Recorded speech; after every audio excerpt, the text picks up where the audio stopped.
तो चलिए आज मैं मुन्ना ठाकुर आज बात करेंगे कि वेद के बारे में कि वेद क्या होता है, क्या नहीं होता है, कैसे ए टू जेड पॉइंट को जो डिस्कस करेंगे, कितना वेद है, मतलब किसको क्या कहते हैं, जितना भी आपको डाउट है ना ए टू जेड डाउट जो है यहाँ पे क्लियर होगा। और बाकी मान लीजिए अगर आपको डाउट छूट भी जाता है तो कमेंट ओपन रहेगा, डायरेक्ट कमेंट कीजिएगा, रिप्लाई मैं आपको कमेंट में ही पिन अप कर दूंगा, ठीक है। तो चलिए स्टार्टअप करते हैं, ज़्यादा समय को न वेस्ट करते हुए। आज जो हम लोग का लेक्चर है वेद के बारे में। अगर मान लीजिए यहाँ से अगर वेद से अगर एग्जाम में कहीं क्वेश्चन पूछता भी है तो आपको उससे जो 1 नंबर का जो क्वेश्चन होता है वो छूटेगा नहीं, ठीक है। जैसा कि आपको पता है कि ये पीडीएफ हमारे खान सर का है, ठीक है। तो चलिए स्टार्ट करते हैं ज़्यादा समय को न वेस्ट करते हुए, ठीक है। तो जानते हैं वेद। वेद के बारे में अगर बात किया जाए तो वेद का जो शाब्दिक अर्थ होता है आपका ज्ञान। वेद का शाब्दिक अर्थ होता है क्या चीज़?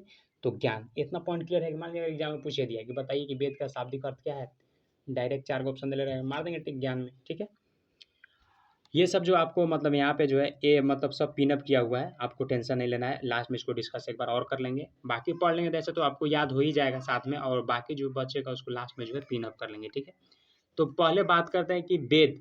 वेद जो है, वेद वेदों की रचना जो है ईश्वर ने की है। जो वेद है या वेदों है इसका रचना पहले कौन किया था? ईश्वर ने ही किया था, ठीक है। अगर बात किया जाए तो अतः वेद को जो है अपरुषेय कहा जाता है। वेद को जो अपरुषेय, मान लीजिए लिख दिया कि वेद को कहा जाता है अपरुषेय, अगर आपको दिखेगा तो डायरेक्ट टिक कर देंगे, अपरुषेय भी कहा जाता है वेद को, ठीक है। अगर बात करते हैं अगला पॉइंट, तो अगला पॉइंट कह रहा है कि गुप्त काल में क्या हुआ था कि जो कृष्ण देवयान व्यास थे उन्होंने क्या किया था कि वेदों का संकलन किया था, वेदों का कलेक्शन किया था। मान लीजिए पूछ ही दिया एग्जाम में कि बताइए जो गुप्त काल के जब समय चल रहा था तो उस समय जो था वेद का जो कलेक्शन कौन किया था? 4 ऑप्शन वहाँ पे दिया हुआ है, और उस ऑप्शन में अगर आपको दिखेगा आपका कृष्ण देवयान व्यास, तो डायरेक्ट हम लोग टिक कर लेंगे किसको? कृष्ण देवयान व्यास को डायरेक्ट टिक कर लेंगे, ठीक है। तो इतना आपको पॉइंट क्लियर हो गया। 2 पॉइंट याद रखिएगा, बहुत इंपॉर्टेंट एग्जाम में मान लीजिए पूछ भी देगा तो आपसे छूटेगा नहीं चाहिए। क्या कहिएगा? कृष्ण देवयान व्यास, ठीक है। ये याद रखिएगा, बहुत इंपॉर्टेंट है, ठीक है। ये गुप्त काल का है, ठीक है। उस समय जो थे ये कलेक्शन किए हुए थे वेदों को, ठीक है। अगर बात किया जाए तो शुरू में जब वेद था तो उस समय 4 को नहीं था। पहले जब वेद स्टार्टअप हुआ था, जब प्रारंभ की अगर बात किया जाए तो उस समय वेद जो था 3 गो वेद था, ठीक है। कौन कौन 3 गो वेद था? तो एक गो वेद पहला था ऋग्वेद, ठीक है। और बात करेंगे कि ऋग्वेद क्या है, इसके बारे में भी ए टू जेड जानकारी देंगे, आपको टेंशन नहीं लेना, बस आपको वीडियो जो है शुरू से लेकर अंत तक देखना, ठीक है। पहला था ऋग्वेद, दूसरा था सामवेद, तीसरा था यजुर्वेद। यही 3 गो जो वेद था पहले मतलब स्टार्टअप में था, ठीक है। अगर बात किया जाए तो इसको जो है ये जो तीनों वेद था इसको जो है इस मतलब त्रयी कहा जा सकता है या वेद त्रयी के नाम से भी जो है जाना जाता है। त्रयी इसलिए क्योंकि यही 3 गो वेद था, ठीक है। और अगर बात किया जाए तो इसमें जो था अथर्ववेद नहीं था, तो अथर्ववेद को कहा किया गया था कि बाद में जो है शामिल किया गया था, इसलिए जो है इसको वेद त्रयी में नहीं रखते। मान लीजिए अगर पूछ दिया कि बताइए कि जो है वेद त्रयी में जो है कौन कौन वेद को रखते हैं, तो डायरेक्ट 3 गो ऑप्शन दिया हुआ रहेगा, डायरेक्ट टिक करेंगे। किसको किसको? पहला टिक करेंगे यजुर्वेद, ऐसे तीनों दे रहेगा, यजुर्वेद, सामवेद और आपका यजुर्वेद, सामवेद और ऋग्वेद, ये तीनों को जो है टिक करेंगे। और जो आपका अथर्ववेद है इसको टिक नहीं करेंगे, क्यों? क्योंकि त्रिवेद में ये आता ही नहीं है, ठीक है। तो इतना पॉइंट को आपको क्लियर रखना है। अब बात करते हैं ऋग्वेद के बारे में। पहला हम लोग का ऋग्वेद के बारे में डिस्कस करते हैं। कह रहा है कि ये ऋग्वेद यानी इसका जो शाब्दिक अर्थ बात किया जाए तो मंत्रों यानी ऋचाओं का संग्रह। मंत्रों ऋचाओं मतलब जो उस टाइम क्या होता था, आदमी प्रार्थना वार्थना नहीं करता था, प्रेयर वगैरह, तो उस सब का जो कलेक्शन है, संग्रह होता था, उस सब का जो ऋग्वेद में क्या होता है, इसका मेन शाब्दिक अर्थ है मंत्रों को ऋचाओं का जो संग्रह करना ही जो है आपका समझिए तो ऋग्वेद हो रहा है, मतलब ऋग्वेद कहलाता था उस टाइम, ठीक है। मतलब उसका वही होता था, ठीक है। अगर बात किया जाता है ऋग्वेद में जो है 10 गो मंडल था, ठीक है। इतना आपसे पूछेगा नहीं, पहले पूछता था लेकिन अब नहीं पूछेगा।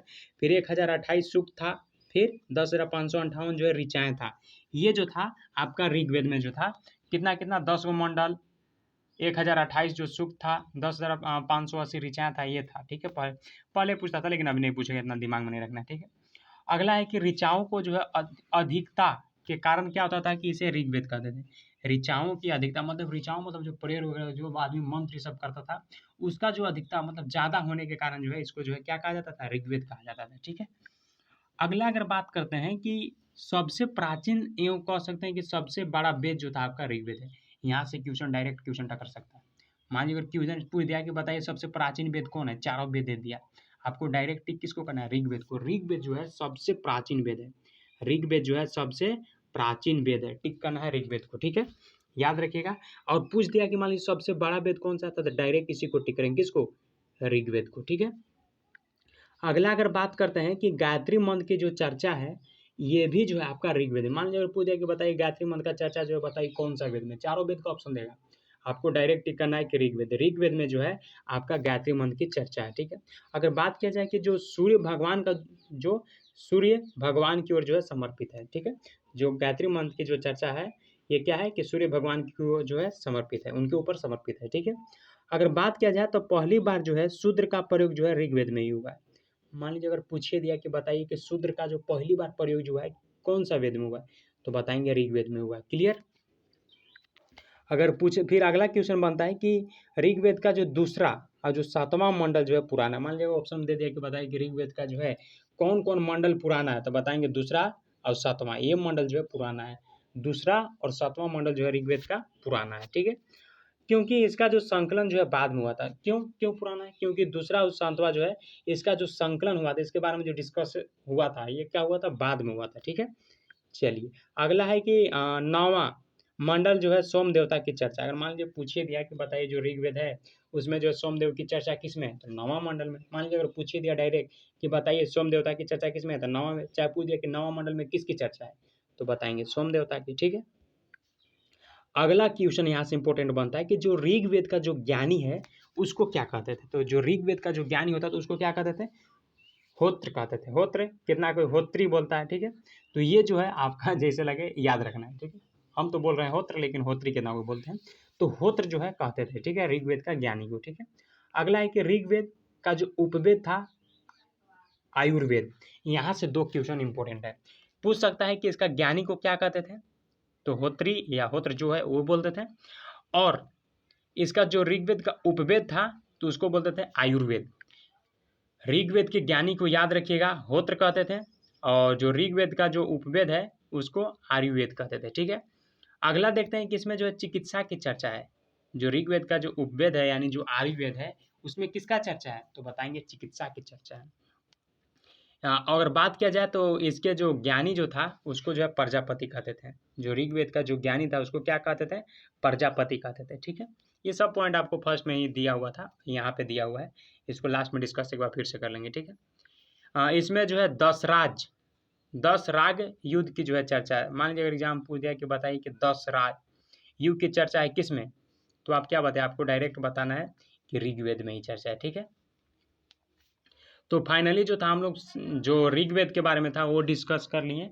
अब हम लोग डिस्कस करते हैं सामवेद के बारे में। सामवेद नहीं, सामवेद, सामवेद के बारे में जो है डिस्कस करते हैं, ठीक है। तो चलिए स्टार्ट करते हैं, ज़्यादा समय को नॉन वेस्ट करते हुए। देखते हैं थोड़ा सा कितना मिनट हुआ, 8 मिनट हो गया, लेकिन आपको टेंशन नहीं लेना है, ठीक है। चलिए सामवेद के बारे में। शाम का शाब्दिक अर्थ होता है गान।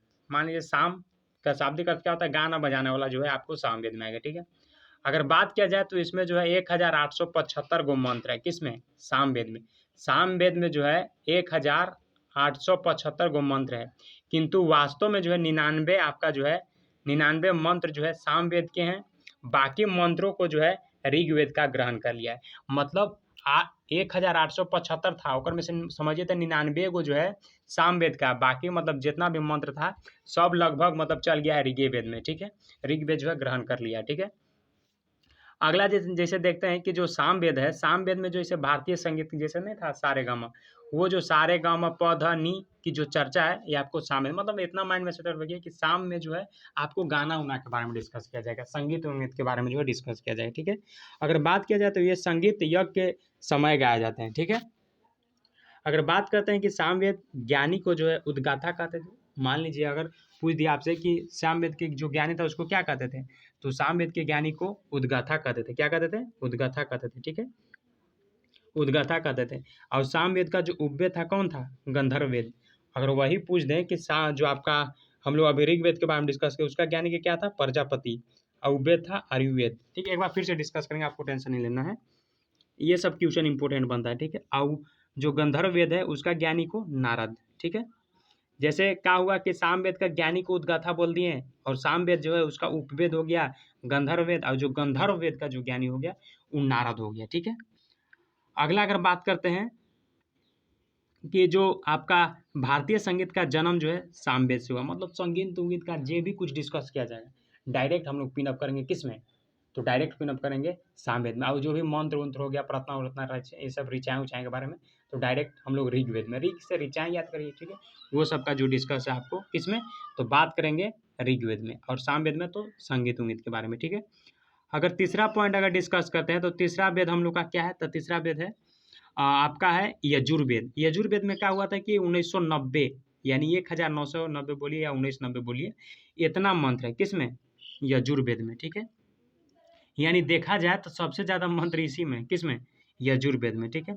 इसमें क्या होता था कि युद्ध एवं कर्म कांड की चर्चा हुई है। मतलब अगर युद्ध और कर्म कांड की चर्चा पूछे तो यजुर्वेद में, संगीत के पूछे तो सामवेद में, और अगर ऋचाएँ उचाएँ प्रार्थना उर्थना के बारे में पूछा जाए, मंत्र उंत्र के बारे में, तो आपका ऋग्वेद में, ठीक है। तो आपको अगर बात किया जाए कर्म कांड ये सब के बारे में, युद्ध उद्ध के बारे में चर्चा किसमें है, तो यजुर्वेद में। यह एक मात्र वेद है जो गद और पद दोनों में, मतलब ये ऐसा वेद है जो गद में भी है, जैसे नहीं बोलते हैं गद और पद, मतलब कहने का मतलब जैसे पैसेज टाइप से नहीं होता, उस टाइप से में है, ठीक है। अगर बात किया जाए तो इसको जो है दो को भाग में बांटते हैं, एगो पहला गद और दूसरा पद। तो जो गद वाला होता है ना उसको कहते हैं कृष्ण यजुर्वेद, और जो पद वाला होता है उसको पोयम जैसा होगा और कहानी जैसा होगा उसको गद बोलते हैं। ऐसे नहीं पढ़े होंगे आपके, मतलब गद जैसे पैसेज टाइप से दे देता है वो। तो जैसे अगर मान लीजिए गद रहेगा यानी कहानी तरी, तो उसको कृष्ण यजुर्वेद में, और जो पद रहेगा यानी पोयम तरी, उस कविता तरी रहेगा, उसको शुक्ल यजुर्वेद में, ठीक है। अगला देखते हैं, अगला पॉइंट है नीचे कि इसी ज्ञानी को जो अधर्यु कहते थे, जो जो आपका यजुर्वेद का जो ज्ञानी होता था उसको अधर्यु कहते थे, और जो यजुर्वेद का जो उपवेद था इसको धनुर्वेद कहते थे, ठीक है। और धनुर्वेद का जो ज्ञानी होता था इसको विश्वामित्र कहते थे। जो धनुर्वेद का जो ज्ञानी होता था उसको क्या कहते थे, विश्वामित्र कहते थे, ठीक है। तो इतना पॉइंट हम लोग क्लियर कर लिए, 3 गो वेद के बारे में लगभग डिस्कस हो गया है, इतना से ज़्यादा क्वेश्चन एग्जाम में पूछेगा नहीं, ठीक है। चौथा पॉइंट हम लोग देखते हैं अथर्ववेद के बारे में, कि इसकी रचना के बारे में अगर बात किया जाए तो सबसे बाद में, यानी कह सकते हैं उत्तर वैदिक काल में जो इसका रचना हुआ है। मान लीजिए अगर पूछ दिया कि बताइए कि सबसे बाद में कौन सा वेद का जो है रचना हुआ, तो डायरेक्ट बताएंगे अथर्ववेद का, ठीक है। अगला अगर बात करते हैं कि इसमें जो है 6000 मंत्र, मतलब सोचिए वो तीनों से ज़्यादा यही हाई लेवल में, ठीक है। अगर बात किया जाए तो इसमें जादू टोना, वंशीकरण, रोग चिकित्सा, औषधि इत्यादि का जो है चर्चा है। शुरू से अगर देखते हैं जो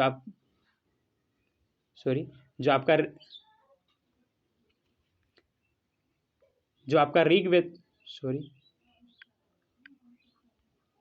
जो आपका ऋग्वेद था उसमें क्या था, तो ऋग्वेद में ऋचाओं उचाओं के बारे में डिस्कस था, ठीक है।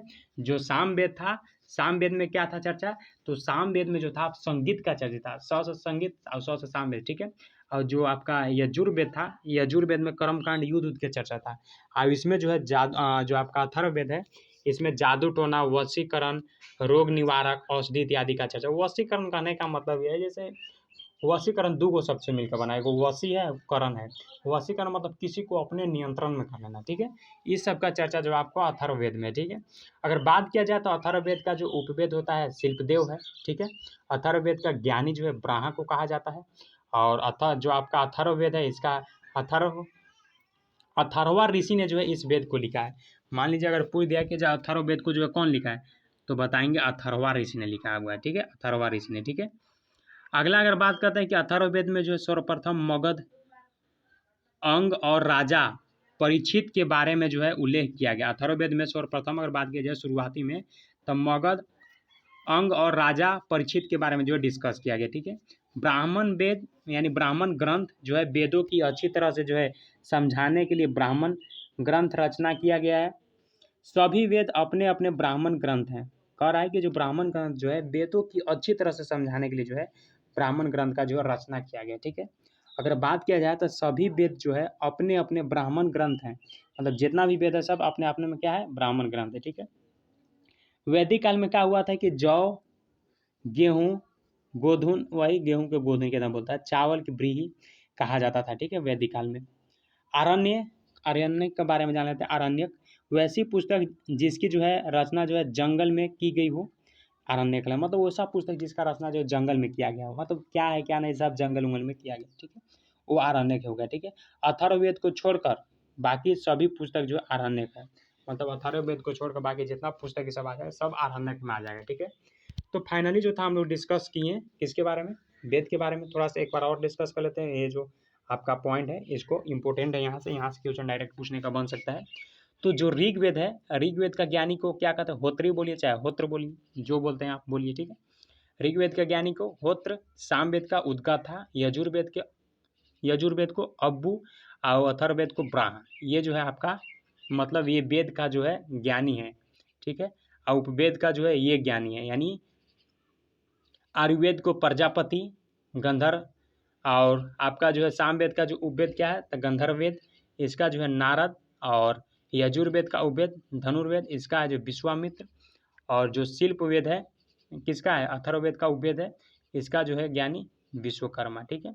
अब ये जो आपका ब्राह्मण ग्रंथ है किसका किसका, तो ये बाकी जो ग्रंथ है जैसे वेद, जैसे हो गया ऋग्वेद, तो इसका होगा कौस्तिकय, इत्रय, फिर पंचविश, सामवेद का हो गया तैत्तरीय और शतपथ, ये हो गया यजुर्वेद का, और अथर्ववेद का गोपथ। तो इतना पॉइंट जो है आपको क्लियर रखना है, यहीं से ज़्यादा जो एग्जाम में क्वेश्चन पूछने को बन सकता है, ठीक है।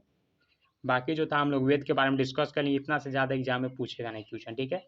तो मिलते हैं फ्रेश वीडियो में। अगर वीडियो पसंद आया हो तो लाइक कीजिएगा, कमेंट कीजिएगा, और चैनल पर होंगे तो जरूर सब्सक्राइब कर लीजिए, ताकि आपको पूरा एकदम फाउंडेशन मिलेगा टॉपिक वाइज, आपको टेंशन नहीं लेना है। ये PDF डायरेक्ट खान सर का, ठीक है। तो खान सर के पहले बहुत बहुत धन्यवाद। चलिए ठीक है, मिलते हैं फ्रेश वीडियो में। कोई भी दिक्कत होगा तो डायरेक्ट डिस्क्रिप्शन में लिंक होगा, वहाँ पे सोशल मीडिया से कनेक्ट हो सकते हैं और कमेंट भी कर सकते हैं, ठीक है। चलिए, थैंक यू सो मच।